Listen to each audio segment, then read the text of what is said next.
Well, let's get into the 16mm camera. Yeah. This is a Bolex H16. This one is from 1968. A lot of people would say as well, not the smartest thing to shoot because it's hard and it's a long process and it's very expensive as well. But the image you get out of it and just the natural textures, the natural transitions, like you can low-key make an edit just off this camera because of how the stop and start of the film naturally happens. It's just things that as an editor and as a colorist, people try and recreate, and it's like, why not go to the source? This week's episode is brought to you by One Shot. One Shot's for photographers and videographers into sports and street culture. So if this sounds like you, it's time you checked out the online community. The One Shot online community features regular challenges, networking opportunities, giveaways, online education from myself to help you frame your dream. And guess what? It's free. So you can be located anywhere in the world and you can join this community. All you got to do is click the link in the description below and I'll catch you in there. So guys, welcome back to the channel. My name is Rush. I've got a special guest in the building, my man, Josh Barolo. What's up, man? How you doing, bro? Thanks for coming, man. Thank you for having me. Appreciate it. You're looking fresh. So you got a haircut just for the show? I actually did. Yeah. I had to make sure. Because I'm not in front of camera all the time. So it's like, if I'm going to be, I got to clean up a little bit, you know? Look, I'm going to start off by asking you the question that all the creatives hate, and that is, how do you label yourself as a creative? Yeah. So I think this one's a tricky one. It's, for me anyway, I like to label myself in kind of the direction that I'm trying to get to, I guess. So I would label myself like a director, an editor, and a colorist. They're the things I'm like working on the most. And yeah, I feel like to kind of get towards those places and be in that position, I kind of I gotta believe it myself, and I gotta convince myself first that I am that, to then kind of convince everyone else that I'm that too. So yeah, I do like to label myself like director, editor, and colorist, and just keep working towards being the best version of that, I guess. So. Oh, awesome, man! Because you and I just connected. I think it was in the last 2 weeks, right? Yeah, only recently. So I got to say, man, I've been fanboying over your work. I appreciate that. Thank you. You got a really strong aesthetic and style. Thank you. You've even brought the big boy, the 16mm film camera. Bolex, Get a little close up on that if we can. But so we're going to dive deep into your style today. For sure. Your color grading, the 16mm film. Yeah. But I want to know, what came first? Was it filming, editing, color grading? Mm-hmm. Yeah, it was definitely the filming. The first big project that I did was on a GoPro. I think it was like a GoPro Hero like 4 or something. And I took it on a tour to Europe, which I did with like a football team. And basically we went to like 4 different countries, like played some just exhibition games around. And I just took my little GoPro around and I would just, not even like mount it, I would just like rest it up against like little things like everywhere we kind of went. And then I got back home after the tour and put it into Premiere Pro, my first Premiere Pro real like project. And I think I had like 7 or 8 project files because I didn't know how to make new sequences at the time. So I'm just like making a new project to like export and then re-add it in to make this big like 15-minute clip. And then that was like 2016. So at that time, Facebook was kind of the thing for me anyway, and my friends, and put it on there, got a bit of a reaction, and some friends and friends' mums reposted it and stuff. And I was like, oh, this is crazy. So I thought this was cool. And then I kept going and kept making it about the things that I enjoy. So let's rewind a little bit first. Yeah. How'd you get on tour? Because were you a soccer player, or they hired you as a videographer? To play, yeah. Okay. So it was just a team that travels around, just doing exhibition matches. They kind of like line up games in other countries. So I was lucky enough, saved up my coin for a bit to go over there and do that. And then I took it on myself to bring the GoPro and kind of film all the interactions like before the game in the dressing room, that kind of stuff as well. So okay, so you do that, it gets shared around on Facebook. The soccer mums are showing their friends. Loving it, yeah. And then how does it progress from there? Like what stages after that? So then from there, it was like my dad had this like Nikon old photo camera that shot video, and then it was like cool, like I liked the whole editing side of things, putting the music behind the clips. So I was like, let's do that more and try and take it onto a bigger camera. I thought that camera was legit. Like it was just this crappy old like Nikon camera, kit lens, the whole thing. But I just really enjoyed the fact of taking the shot, putting it over the music, and then just watching that back, even in putting it in slow-mo or whatever. Yeah, so that kind of started things after that first video kind of happened on the GoPro, and then started to take more of a consideration into like getting a good looking image and trying to get that. And I thought, yeah, this Nikon camera looked amazing. So I just kept going with that until, I saved up enough money to buy my own camera. Did you get any formal training, or was it what they like to say, YouTube University? YouTube University the whole way, yeah.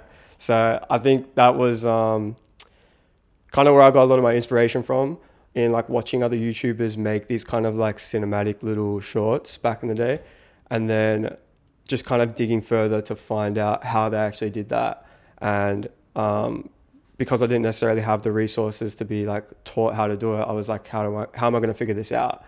And how am I going to like kind of replicate it to make it my own? So cool. And then when did you get offered your first like paid job? I mean, even if it was like $50 or whatever, but I always find that's an interesting story, you know, like when someone actually approaches you and is like, hey, like I want to pay you to make this video or take this photo. When was the first moment for you? That would have been not long after, actually no. So I would have been doing videos for a little bit, just for myself, purely for myself.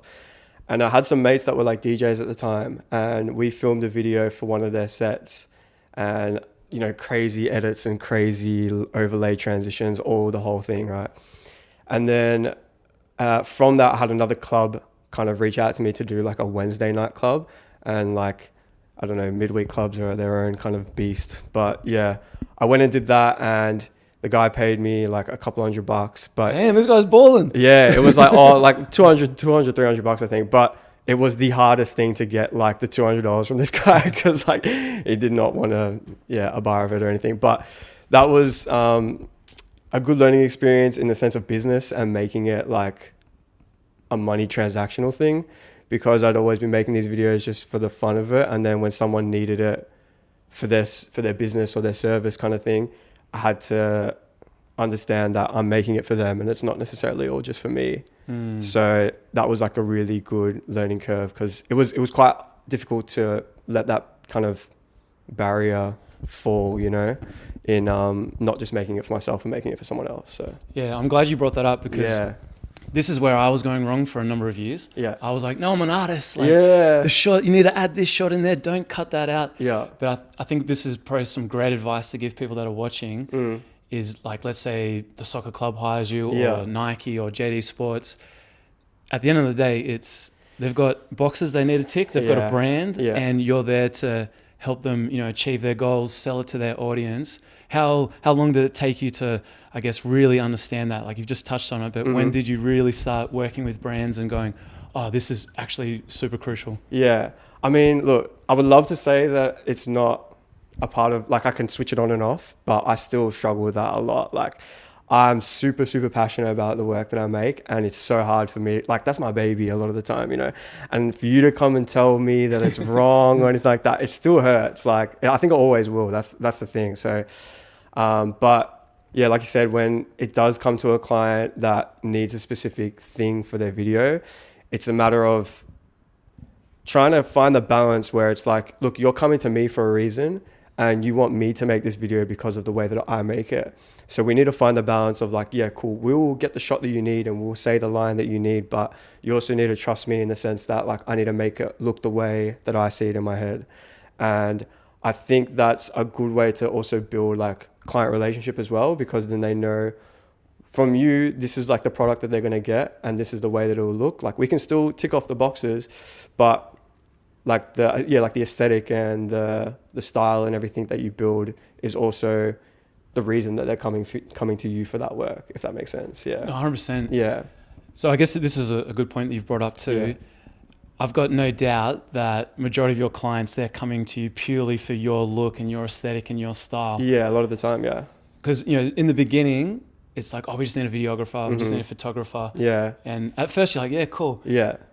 And then almost, if someone just came to you and was like, oh, I just need like a video, it's almost, you could be offended because you've got a strong style and aesthetic. But are you finding most clients are coming to you because they're like, oh, we love your look, your vibe? Yeah, definitely. I think, and that was a test, like that was a lot of me saying no to a lot of people as well. And like, that was really scary because obviously you need the money to afford to live.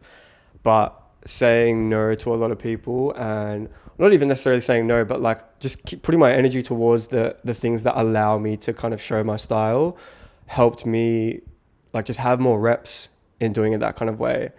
And the more reps, obviously, you're going to get better at whatever you do. So the more times that I could, make things in my style and in my look, it just helped me, build that aesthetic quicker and be noticed more for it too. So, and then it came down as well to a thing of like only sharing the ones that I was like quite proud of and that I felt fit that aesthetic. Because even though there's all these like great looking clips that are on my Instagram and website and whatever, there's still a lot of work that I do outside that doesn't get shown, and you know, a lot of the time like my name isn't necessarily even like put towards that video when it does come out for whoever, but that's just the reality of it. Like there is going to be projects that aren't that glamorous and you still got to do it because that's like part of having a business, but yeah, then it's just picking and choosing what ones I actually really like and want to show off as well. So now let's talk about how you developed your niche, your style. Yeah.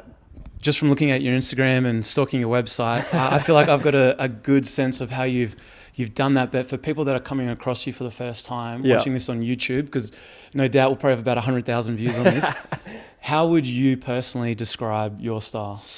Oh, I mean, it's difficult. And I feel like it's going to be a cliche answer, but it's just my style comes just from my own inspiration and just the things that I take in that I find cool and that I find like creative. And I think that's how my aesthetic was also built too. I think in this line of work, you can be, especially like in directing world, because you're not necessarily as hands-on and you're more kind of like delegating and like assigning the look and the idea and the task to like a whole crew. I think you having a good taste in whatever it is that you like, having like being a tastemaker and having good taste is like the key to creating the visuals that you want to see. So for me, it was just taking all the aspects of my life that I was really passionate about, which is like football, music, like, you know, clothes and sneakers and things like that. Things that I like really enjoyed and I loved watching videos of. I would take that inspiration and be like, I can tell that's a good video in that world. I can tell this is a good video. I can tell I don't really like this because of this. And I would pick pieces from it. If it was the color, if it was the shot type, if it was the storyline, I would pick those little pieces and then kind of merge it all together to try and make my own. So I think there was, I don't even know if, what's the quote for it? Like stealing like an artist. Yeah. I think that was like a big thing for me. Like, because I'm so inspired, like you should see my save folders on Instagram and Pinterest and all that kind of stuff. Like they're huge. And it's just because I like consume a lot of other people's work and I'm a big fan of a lot of other people's work, and that led me to build my own style because of these people that have their own style too. So I think that's kind of where that all kind of stems from. So, no, I love that. Yeah. So let's break that down a little more because sure. I'm really curious. So let's say when you're talking about color, what are you looking for in a video for someone that, you know, is in the early stages of their career? Yeah, for sure. You've talked about, you know, fashion, style, color, but let's start with color. What are you looking for when you say color in a project? Well, I think it's like at the end of the, for starters, it's your initial reaction. And I think that's the space that you need to sit in as a viewer, because people are going to sit, like, even though if you're making a video, you've seen it 100,000 times, there's always someone that's going to see it for the first time. So it's that initial reaction that has to be the eye-catching thing. So for the color, if the colors are just popping and the vibrance is there, or the contrast is super like striking and you can't really go past it without stopping and looking at it and seeing what it's all about. I think that's the goal for me, like to create in that space and be like, how can I make something that's so like visually striking that you have to stop and really think like, what is that? Or like, what have I just seen? So for color, I think that stems from, seeing other people's work and understanding that this person has like great, you know, color in their midtones and the blues, and the blues are really prominent. Like there's a director, Slippin from Sydney, and she's a gun, and the color that she has on her music videos and her videos is very distinctly hers, in the sense that the blues and her midtones and even in her shadows, like it's just not even like it's not even the right way to do things by a colorist's kind of perception, but it's so eye-catching that I have to stop and like look at it and be like, what is this? Like, this looks like it's from another world kind of thing. And I think she does a really good job at that too. And there's a bunch of other people that I take a lot of inspiration from, but I think, yeah, that super eye-catching moment, whether it's the vibrance or the contrast or anything like that, that's that kind of space I try and catch a lot of people out in. That's cool. Yeah. I mean, we're having a super nerdy conversation here. Sure. I'm loving it. So, I told you I ramble. So, okay, what about, let's stick with color. Yeah. Is it important to break rules and not stick to like industry standards? Because I think for a lot of people, they feel like, oh, I need to do the proper way, or I went to the camera store and the guy told me I've got to, do X, Y, and Z. Yeah. What's your thoughts on sticking to the rules? I mean, this is art at the end of the day, and art's always going to be subjective. Yeah, subjective. And I think that's your creative decision in the end. The color is your creative decision, and I think you have to be the one, like, you have the vision, so you have to be the one that brings it to life. And if that means you have to break the rules, like, so be it. If the black point is too dark on the histogram and someone says that's wrong, but it looks great to you, like, who cares at the end of the day? Like, the whole purpose is that we're trying to get is a great looking image. Like, and that should be the main focus. Sometimes, of course, it makes sense to follow the rules in sense of like having something that is clean. And if it is for a specific client or project and it needs to be a clean looking image, knowing the rules is great because you're going to need them at some point. But yeah, if you know the rules, you can break the rules as well, and you can push the boundaries a little bit more. And that, I think, creates, something interesting and just something that's a little bit more eye-catching and different from what the viewers would normally see. Dope. Yeah. So for everyone at home watching this, check out Josh's work, because I've got to say, I'll put a link in the description below. Thank you. Appreciate it. It's one of the things that really caught my attention when I saw your work. I'm like, this guy's color grading's on point. Thank you. He gets it. Because, like, I can see you spend a lot of time on the color grade. That's why when I went to your website and I saw editor, colorist, I'm like, okay. Yeah. Yeah, like, I think that was one of the things that, well, my mum's an artist, so. What does she do? She paints. My mum's an artist, my dad's a musician, right? Man, it's in the genes. It's in the family. The whole family's creative, which I'm really blessed and lucky to have. And you're Italian, so you play soccer, so it's like, it makes sense. It all happens, right? Yeah. So I think, and I've thought about this a lot, like, it's just a kind of fusion between them two and the sound and the visual aspect of things, and that's why I do video. But yeah, so my mum's always been super dialed into color, and one thing she always says is just like, especially nature never gets color wrong. And for me, I've always taken that and looked at things a little bit differently in that sense, and looked at, like, I take inspiration from anything that has color and that's vibrant, and that what makes me want to go and shoot that and then recreate that kind of look. So for color, I think it's just, it's fun as well at the end of the day. So no, that's cool, man. I mean, we could nerd out about color for a long time. That's really interesting that your mum's a painter. Yeah. So, okay, the question I'd like to ask as well, just one more color question. Mm-hmm. When it comes to storytelling, how important is the color? Because it can tell a sad story, a serious story, a happy story. Like, what's your point of view on that when you're creating a story? I think, you're right. It definitely does change the mood. And I think color is only one aspect of the storytelling too. I think one thing I've learned from being behind the camera and like directing is like how important lighting is too.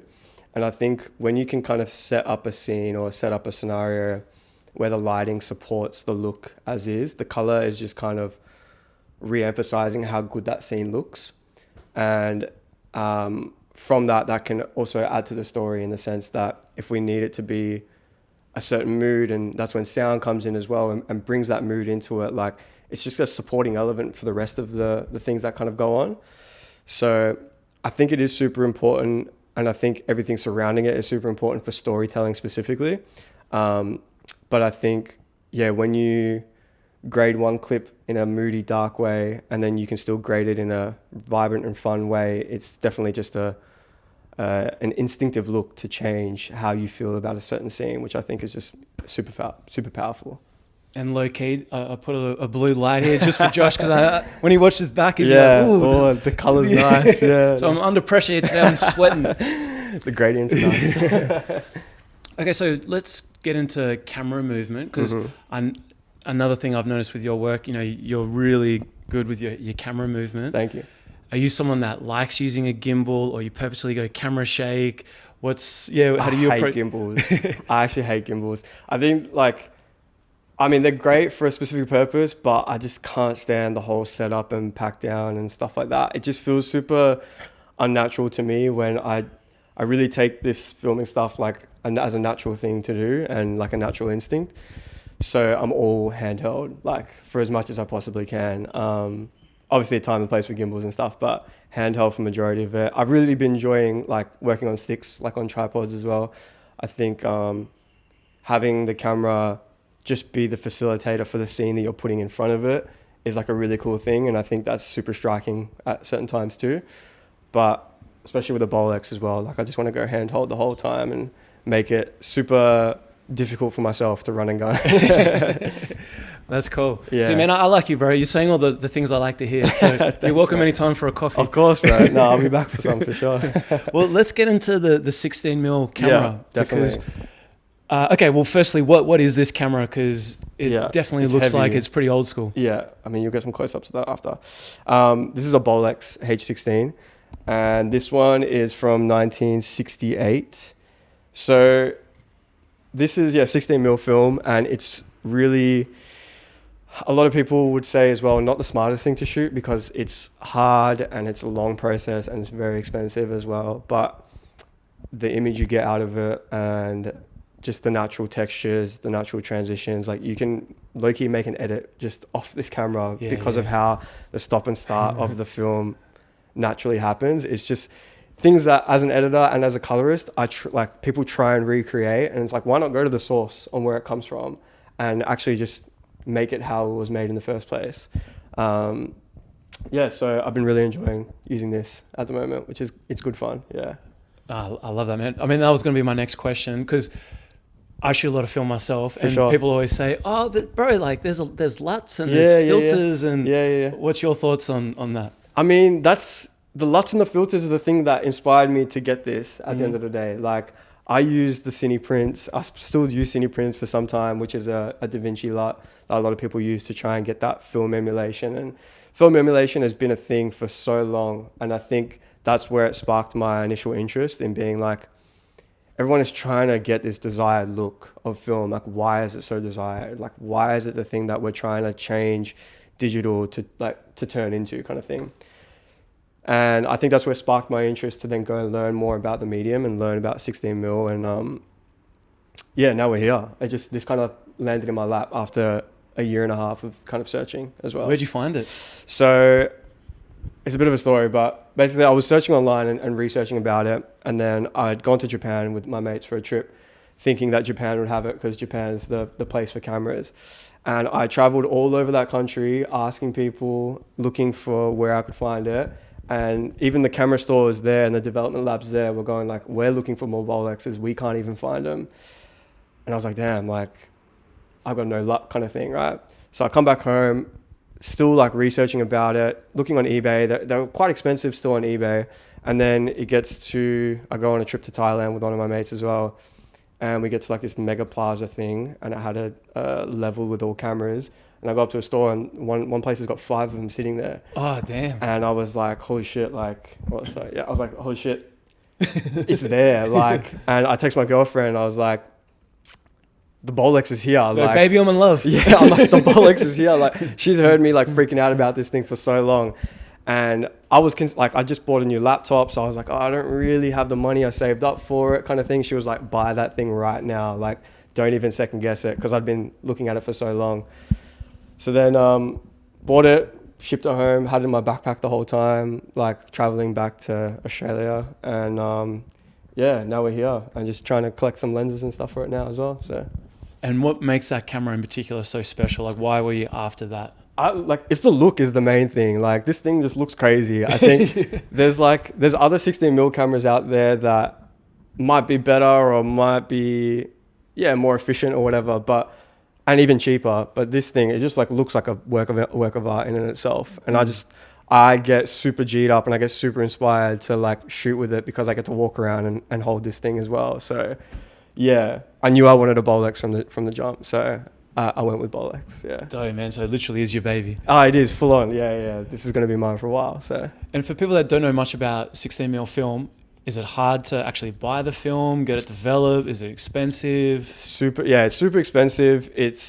There's a couple places in Melbourne that sell the film, which is good, but it's not cheap. Like it's worked out to be $10 every second of footage to put it in perspective. So it's like $100 for the film roll and it's about $150 to develop. So it's $250 for one roll to buy and develop, and you get 2.5 minutes of footage out of one roll. So you break it down, it's about $10 a second. So it's scary and it doesn't make sense. And a lot of people will tell you it's stupid, but for me, like that pushes me so much more to make sure every second looks as good as it can. Like I'm so like precise and meticulous with how every single shot has to look now because it costs that much. I don't have like $10 every second of footage. If it was $10 every second of footage on these cameras, we'd be broke as so. Yeah, it's cool. It's forcing me to be a better artist, I think, as well. So, okay. So, what was the first project that you shot on that camera? And explain the feeling when you heard the film going as you were shooting it. Oh man, look, it was a bit stupid of me. Like I should have done a test roll to see if this camera even worked or anything.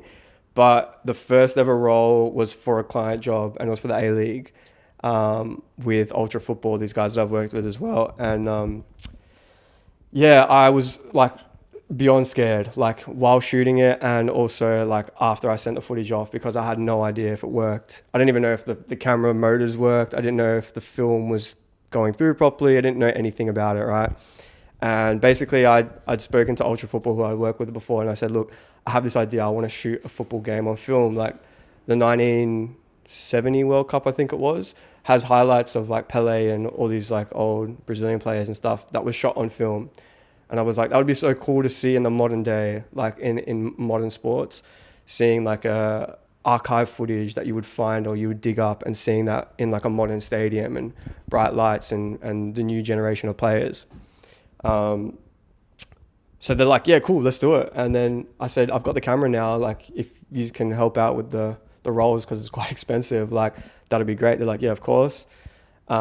We did some work to get the A-League on board as well. And then the A-League ended up featuring it on TV as well, which was sick. Damn. Yeah, which was really cool. I was really excited. And yeah, I just kind of went crazy and just like shooting it how I envisioned it in my head initially. So, and then it came out, I guess the week later, I sent it off for development, or after I sent it off to development, got it back the week later.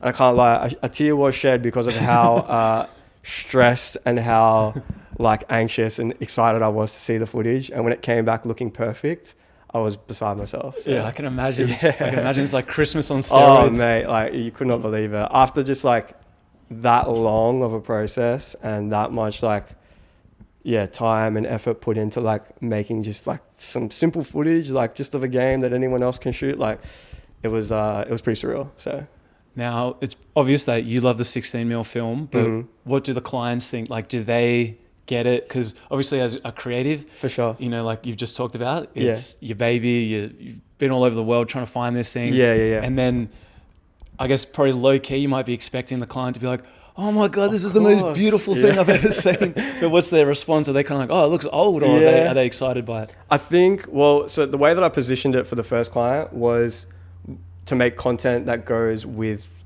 the footage, like of the camera.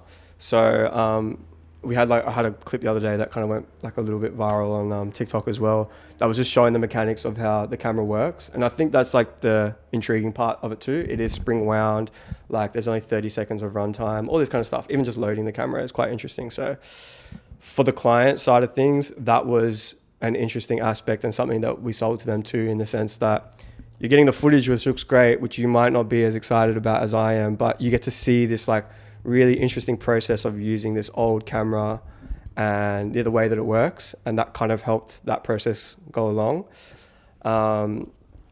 Yeah, and then that's the one and only client project I've done with this so far. The rest of the roles have been like my own personal stuff, which will hopefully come out soon. But then I've just got 2 more projects that I've locked in for next week. Fingers crossed they go through, that are going to be on the 16 mil. Nice. And that was just off that first video, kind of like seeing what the result was compared to my other work and being like, I can kind of still bring my flavor to this kind of medium.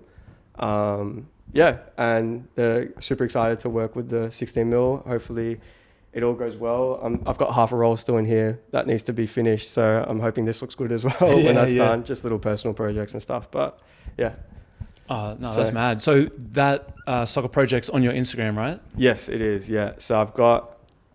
I'm going to put the whole 2 rolls of film, which is about 5 or 6 minutes. I'm going to put that on YouTube soon. I just got to grade the whole thing. But yeah, the clip is on my Instagram. It's on my YouTube as well, on my TikTok as well. Yeah, just trying to get it everywhere. Yeah, for sure. Yeah. And I want to know, like, when you were at the game, because I'm assuming were you on the close to the field with the camera? Yeah. What responses were you getting from like the crowd or other photographers? It was actually weird because there was like another photographer that was there. She asked to take a photo of me with the camera, and I was like looking around. I was like, wait, me? And she's like, yeah, take a photo of me. I was like, all right, sweet. And there was some like older guys that have been taking photos for their whole life, and they were just like confused to see a camera like this, especially with a young guy. Yeah, with a young guy like me, like kind of thing. So, but it was cool. I've definitely had some some interesting some people that are interested and some cool compliments and stuff from it as well. So, yeah, it's been that was definitely quite cool having that on the football field for sure. And how does it feel now when you shoot with a digital camera compared to the 16 mil film? I mean, firstly, because what I find like really funny is that the cameras now, the digital cameras, they're so clean and crisp, and the quality of the cameras is getting better. But right now, a lot of people, like, the trend is to try and have that film look. So it kind of makes me laugh that everyone's buying these crisp, clean 4K, 8K cameras, but then automatically adding grain and, and that kind of thing. Do you actually like the contrast of the digital and the film, or do you try and make your digital video look similar to the 16 mil? I'm enjoying the contrast at the moment. Like, I really like the cut between the film look and the digital, and that's what one of these projects next week is going to be like. So we're going to have a mix of both, and that's one of the things that I've seen from other people's work as well, is seeing like film integrated with the crisp digital stuff and really liking the look of that as well. So that's something hopefully I can work on a lot more as well. But I think for my digital work, I definitely take aspects of film if it's the color production, not necessarily like the grain and the texture, because I can't unsee it now that it looks fake, because I've seen what the real one looks like. So I think now it's more like trying to achieve that kind of color reproduction that film gets, or if it is like the flash transitions, like what aspects of that are closer to film rather than just chucking on like a exposure up and exposure down. How can we like elevate that a little bit more to look like, just to at least get someone to double think, be like, is this actually on film or is this on digital? Because when you step up to 35 mil, that's super crisp and super clean, where it almost does look digital, but it's not. So it's like kind of trying to find a balance between the both. Nice. And did you shoot any Super 8 before 16, or you went straight to the big boy? Yeah, straight to it. Yeah, I was like thinking, I'm like, I should get a Super 8 before I do this, but I was like, no, let's just go for it. So that's cool. Yeah. Okay, so let's stay on with the camera gear. What digital cameras do you use? I just run a Sony A7S III, and that's about it, to be honest. Like, I don't know if it's outdated or not now, but like I said, I'm almost trying to stop with the digital stuff. Like, I want to be shooting on this as much as possible now, just because of the enjoyment that I get out of it. So yeah, it's just the Sony A7S III now. And I've had one lens that I've been rocking with like the whole time, 24-70 Sigma. And so just one lens? Yeah, just about, yeah. I have like a Helios lens, the Helios 44-2, one of those Russian lenses. Oh, nice. Like a vintage one. Yeah, but I barely use it. Like, I think the 24-70 gives me enough coverage for whatever digital stuff I need to shoot. And I have a quarter Pro Mist that basically lives on that too.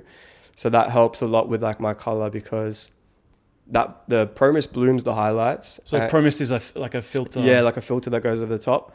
And basically, yeah, blooms the highlights when whatever's bright. So blooming the highlights is also like a characteristic of film. And even if I overexpose a little bit on my digital, when I bring it back, like you do in film, you overexpose a little bit in film.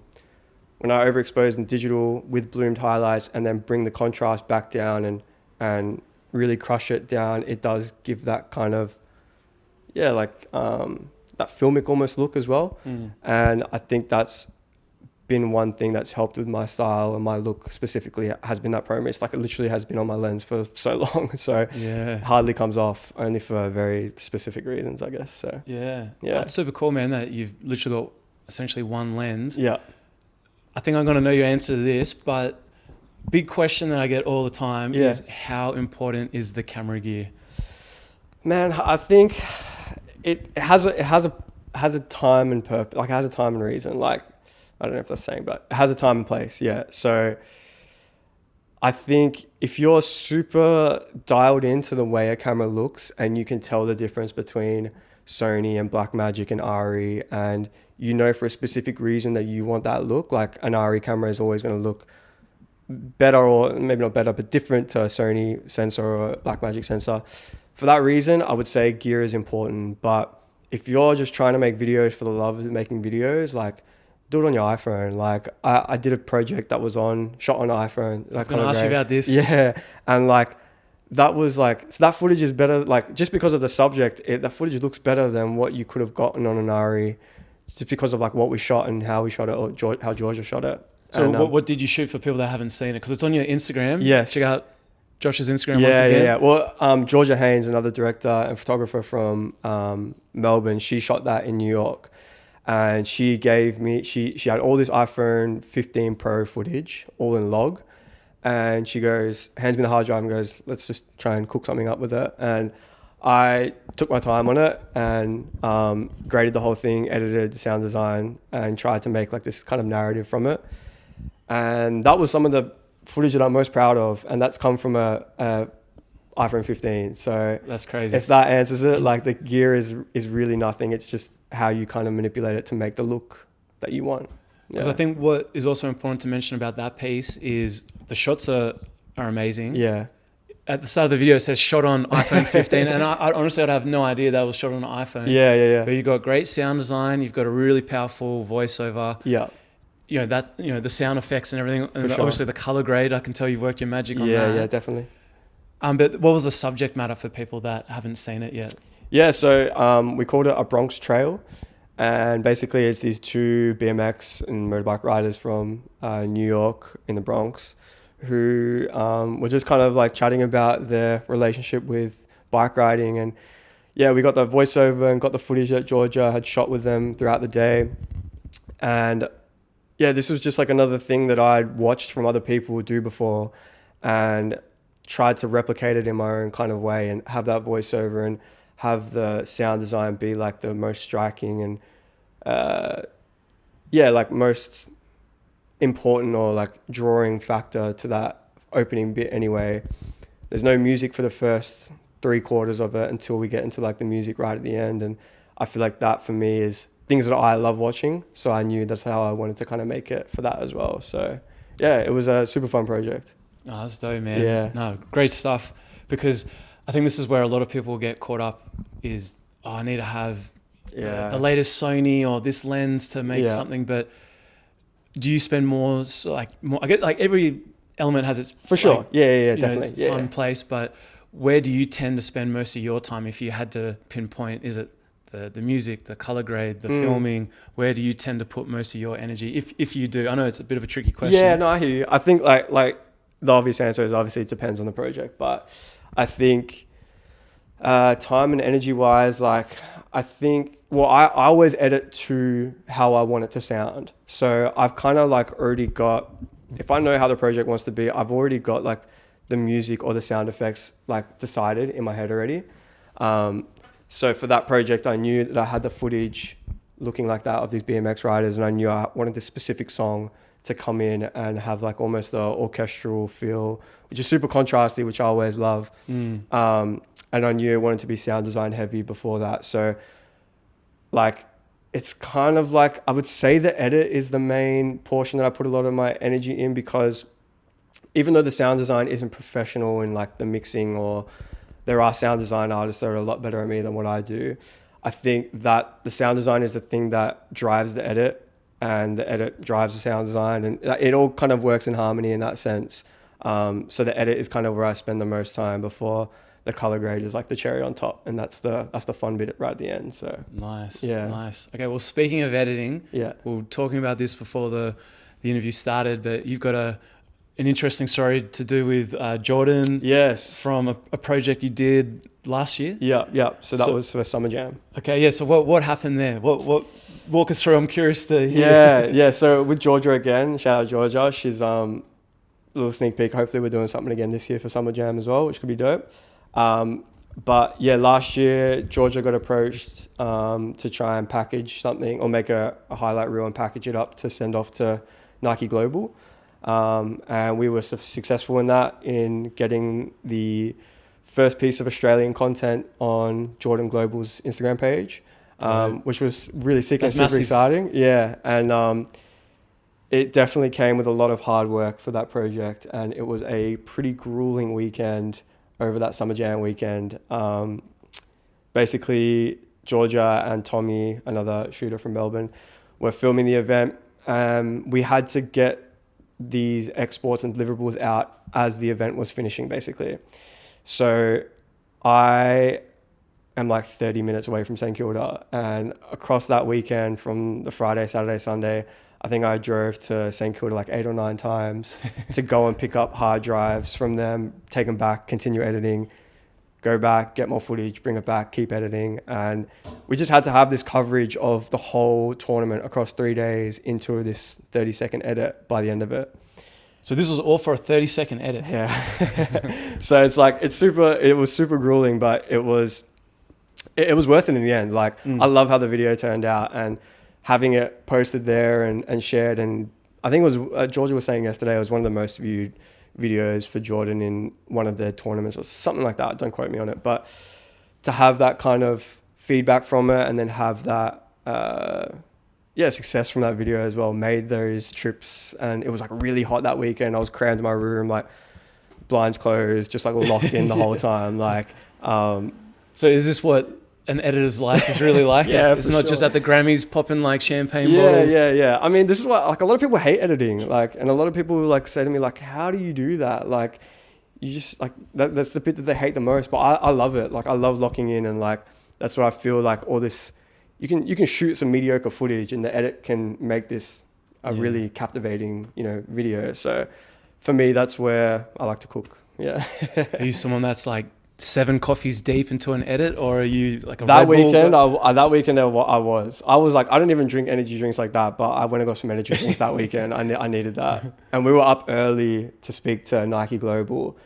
So you're up early, and then you're editing all day, like waiting for new footage. So I was doing like 12, 13 hour days that weekend, those 3 days, just to get it done, and then revisions, and then changing the song last second, all this kind of stuff. Life of an editor. Yeah. So do you prefer, like, ideally, would you prefer editing work or directing, or like what? I know you enjoy it all. I love it all. Yeah. Recently I've been doing more editing, and I've had more interesting projects to edit. Even like some of my bigger projects have been editing projects. So I like that, in the sense that I like its professionalism in that space that I'm doing now. But I really enjoy directing and being on set. I did one the other day where I co-directed, and we had a really good team and a great group of talent. And like, that was like just so much fun, just being on set and being able to create with everyone there. So it's really hard to pick between the two of them.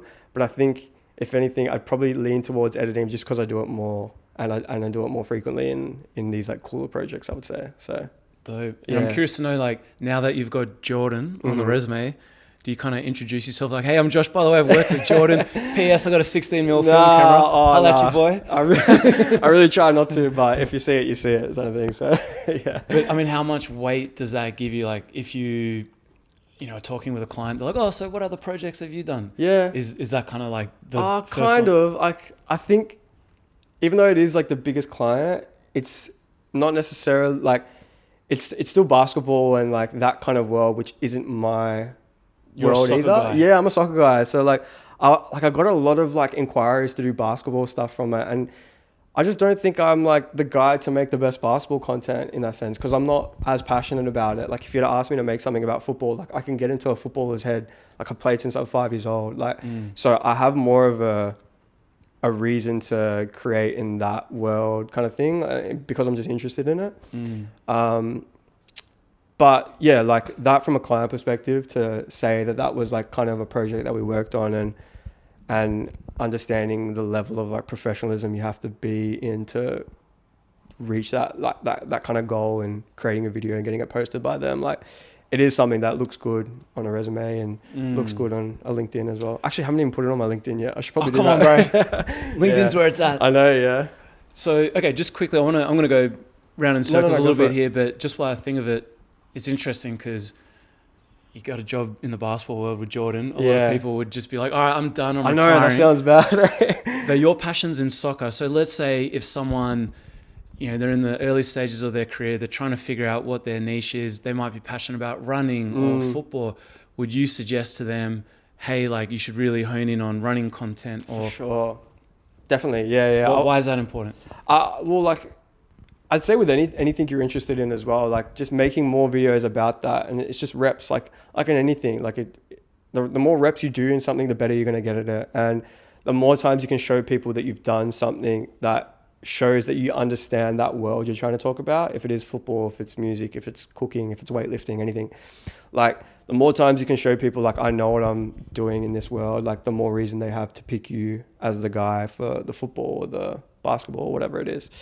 So, and like a lot of people starting out, you need to do the free work and you need to do the shitty projects that no one else kind of wants to do to get your foot in and make that kind of impression on people. So yeah, I would always say like doing those kind of jobs that are in the space is equally as important as the ones that pay you the most. Like it's always going to be beneficial to you in some way, even if it's not right now, it might be down the line. So because say personally for me, I'm basketball obsessed, and that's what I found interesting. Going to your page, I could quickly see soccer or football is your thing, and that's why I really enjoyed watching your videos, because I'm like, oh, this guy's obsessed with football.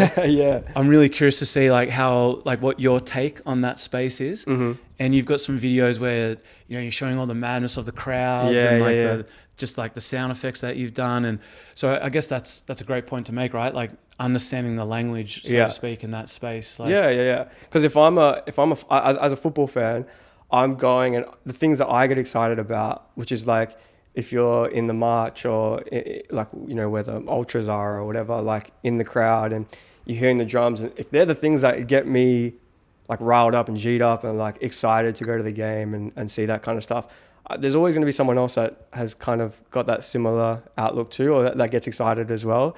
So that's the things that I look for in what makes interesting videos or interesting content, is like, do I think it's cool? Do I like it first? Yeah, cool. All right, let's go and get that. And I'm sure there's, out of all these people that watch it, I'm sure there's someone else that's going to feel the same way that I do and get that kind of same kick out of it. So being in that mind frame and knowing the language and knowing what people like and what they don't like definitely helps. So, well, speaking of, I guess like the football world, I saw this would have no doubt been like a dream moment for you. The Brazilian superstar that you got to film. Yeah, man. Oh my God. With Ronaldinho. That was crazy. Yeah.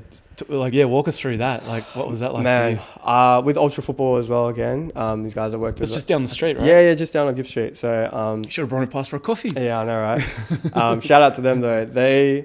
I'd done some video work with them previously, and basically I got an email saying, look, let's keep it on the down low, but Ronaldinho is coming to Sydney next month and we want to like get a proper video for it. Like, would you be down? And I chucked all the professional talk out the window. I was just like, lock me in. Like, I don't care what it is, just lock me in. Because this guy, like, if you know football, like this guy is like there's not many people that are bigger than him. Like my uncles and grandparents know Ronaldinho. Like this guy was proper. And when I heard that was happening, it didn't really sink in until I went up to Sydney for the day. And then when the guy walked into the building, like I've never felt aura of someone before, like how this guy had it. Didn't even speak a word of English, right? But the aura this guy had when he walked in, I was just like so blown away. So to make a video for someone like that, of that stature, is literally a childhood dream. So were you nervous? Because I know like you would have been excited, but Yeah. you're someone that you're almost like, oh, did I press record? Like, because I you're so definitely excited? checked that a couple of times. Like I had to check that I was recording multiple times, because I was definitely a little bit nervous, just because of we only had 25 minutes. He was in store to make this like elaborate video kind of thing. We had a game plan on how he was going to walk through the store and visit each section, and this would be in preparation and planning for months, right? For him to only be there for 25 minutes and then make something out of that. So I was definitely nervous in the sense that like, have I captured enough? Have I gotten the right shot? Like, did I get the money shot where we can see him doing you know what I mean? So definitely nervous, but man, just equally as excited, because not many people get that chance just to even, I shook his hand and I was just like, I don't fangirl or fanboy or whatever much about it, but this guy, I was like, yeah, I need like a handshake at least. So yeah. That's cool. So this is what I love, right? The power of having a camera in your hand, like the doors of opportunity that it can open. Like if I didn't have a camera, there was no chance I was going to be anywhere near him or anywhere else, right? And I really understood, the power of having a camera and being allowed into these like inaccessible places, that when we were planning the day, like it was all surrounded about me being smack bang right in front to get the shot. So like I was the closest to him the whole time, apart from his entourage that he was rolling with, so you're pretty much Brazilian now. Kind of, yeah. I just need to like learn how to speak it a bit better, but yeah, like just being able to be in that space, like it didn't feel like that's the imposter syndrome a little bit coming in. I was like, what am I doing here? Like I should not be here. But lucky enough, like the cards fell right and things kind of went well for me to be able to be there. So yeah, crazy moment, man. Nah, that's dope. Okay, so to finish off, what would be your biggest dream? Like, what is the thing that can anything top that moment? For sure, yeah. I think like in career wise, like kind of what projects I guess would be my dream. I would say like there's always these stories. I don't know if it's just me or it's the same with other creators, but there's always these stories that you kind of like have in your head and that you've been thinking of or seeing like almost for your whole life, and you don't even really consider making it into a tangible video or anything like that. But I think those ones where it's like you've kind of like, I've got these stories in my head that I know are going to be told one day. I just don't know how and don't know when. But I think those ones when I can really hone in my craft to be able to make that to the best possible outcome that I can, and I've like really learned all the skills in this kind of world. When that time comes and I can make that final project that's like, when I finish, I get to bawl my eyes out or, laugh in, just hysterics or whatever. Like, I think those projects for me, the ones that like really, really hit here and they bring you to tears and stuff, they're like, for me, it's a dream to just make as many of them as possible and be in a place where money isn't the driving factor and a brand name necessarily isn't the driving factor, but like the way that it makes you feel and sitting there and being able to watch it and then make someone else across the world watch it and feel the same thing and bawl their eyes out watching it as well. Like I think they're the projects that'll be like a dream for me to kind of create as well. So that's awesome, man. I'm going to ask you one more question before we finish on that note. So let's just say I've bought a A7S camera or FX3, like whatever the camera is. Yeah. I'm about a year or two into my craft. I'm feeling a little frustrated. I really want to make this a career or go part-time. What advice would you give to someone when you're in those kind of early stages? Because we've all gone through it. It's like, oh, should I quit? Is this like a bit of a dream that isn't going to work? Like, what advice would you give someone? Yeah, I mean, I've wanted to quit so many times, man. Like, I'm sure you've always almost had that as well. Like, the amount of times I've been ready to pack it up and be like, what am I doing? But it's the persistence and the reps that get you to where you want to be. And I think just having that clear intention on knowing that Like, it might not be the exact video that you want to make, but you want to be making these kind of looks, or you want to be building this aesthetic and have this kind of outlook on how your videos are. I think having a clear intention in that sense is a good way to start, and then just like doing the reps to build that up. And if that means you need to get your homies and film some stuff that matters to no one, but it allows you to practice and elevate your craft, like, people are going to come eventually and people are going to see it. Like, all of my work has been word of mouth, just from me putting my own stuff out and people being like, that's cool, I want that for my thing. And I'm like, yeah, cool, we can exchange that, get some money out of it. Amazing. That's a bonus. But the more you can make the things that you like to see and that you want the world to see, the better. And I think that's kind of the key. It's just like the reps in making the things that you want the world to see and putting it out there. So fire answer, bro. That was the best way to finish the interview. Sweet. That was great, bro. Yeah. All right, Josh. Thanks so much for coming today, man. Thank you for having me. Check out his Instagram. What is it? Josh Barolo on Instagram.